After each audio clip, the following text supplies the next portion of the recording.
O Concello de Vilamartín, dende a pasada vaga de lumes do mes de agosto, ven avisando os organismos pertinentes das escorrentías que van a afectar os núcleos de población e a sensibilidade que temos co abastecemento de auga potable, porque sabíamos que, tras o resultado desa vaga de lumes, como nos quedaron as captacións de todos os núcleos de población, que íbamos a ter efectivamente problemas de abastecemento e de potabilización.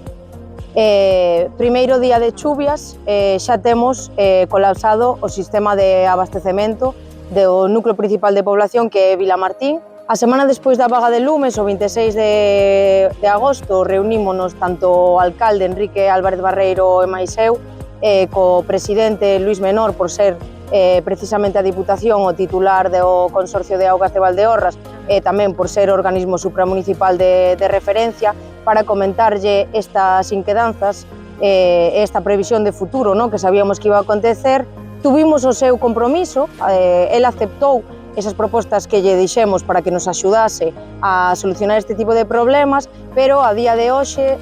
non sabemos nada nin do Consorcio de Augas, nin a Diputación nos deu razón para solucionar este tipo de problemas. Vais alongar no tempo, temos a toda a veciñanza preocupada e necesitamos solucións xa, porque temos comprometido a potabilización e abastecimento da auga de todos os núcleos de población, e agora que se aproxima os meses de inverno, pois creemos que vamos a ter graves problemas, porque xa os estamos padecendo. Así que necesitamos solucións e, sobre todo, que a Diputación cumpla a súa palabra, cumpla o seu compromiso, nos tenda unha man e nos dé unha solución efectiva.